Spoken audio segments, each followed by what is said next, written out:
اور اب مدنی خبروں کی تفصیل۔ گزشتہ دنوں سید عبد القادر شاہ صاحب کی اہلیہ کا انتقال ہو گیا۔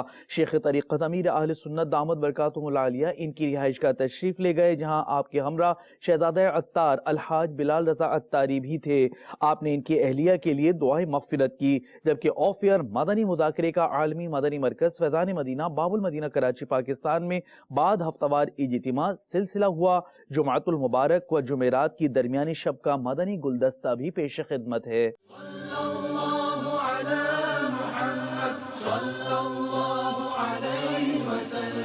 صلی اللہ علی محمد صلی اللہ علیہ وسلم مولاي صلی وسلم دائما ابدا۔ یا اللہ ان کے سارے گھرانے پر رحم فرما، کرم فرما۔ جنید باپو اور تمام سوگواروں کو صبر جمیل برد جزیل مرحمت فرما، ان کو صحت کاملہ عطا فرما۔ یا اللہ تیرے دین کی خدمت کرتے رہو، تیری عبادت کرتے رہو۔ آمین بجاہ النبی صلی اللہ تعالی علیہ وآلہ وسلم۔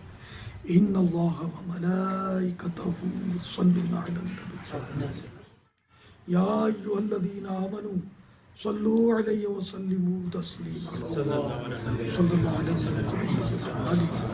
صلی اللہ علیہ وسلم صلاۃ و سلاما علیک یا سیدی یا سیدی یا سیدی یا مکی یا مدنی یا عربی یا قرشی یا ہاشمی یا مطلبی یا رسول اللہ۔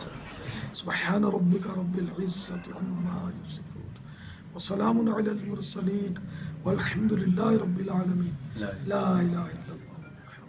ہم لوگ جب بولنے پر آتے ہیں نا، چاہے ہم منچ پر بولیں، چاہے مائک پر بولیں، چاہے دو مل کر بات کریں، ہماری گفتگو کا کوئی ٹھکانہ ہوتا نہیں ہے نہ۔ سچی بات یہ کہ اگر کوئی حساس طبیعت کا مالک میری یہ بات سنے گا نا، تو شاید اس کو یہ احساس اجاگر ہوگا کہ یار مجھے تو ابھی تک بولنا ہی نہیں آیا۔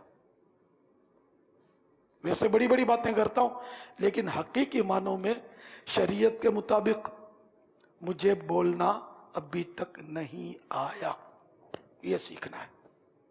سر بغیر سیکھے تو کچھ بھی نہیں ہوتا۔ تو اس کے لیے وہ حدیث پاک میں نا کہ جو خاموش طبیعت مومن دکھائی دے تو وہ ضرور صاحب حکمت ہوگا، اس کے پاس بیٹھو، اس طرح کا مضمون حدیثوں میں ہے۔ تو اب بدقسمتی سے اس طرح کی صحبتیں بھی کمیاب ہیں۔ اب تو وہ جو بولے انہیں گفتار کے غازیوں کا اس وقت تو دور دورہ ہے۔ اللہ کرے کہ ہم لوگ کردار کے غازی بن جائیں، اللہ کرے۔ محمد سید الکونین والثقلین، محمد سید الکونین والثقلین والفریقین من عرب ومن عجم، مولاي صلی وسلم دائما ابدا على حبيبك خير الخلق كلهم، هو الحبيب الذي ترجى شفاعته، هو الحبيب الذي ترجى شفاعته لكل هول من الأهوال مقتحم، مولاي صلي وسلم دائما أبدا على حبيبك خير الخلق كلهم۔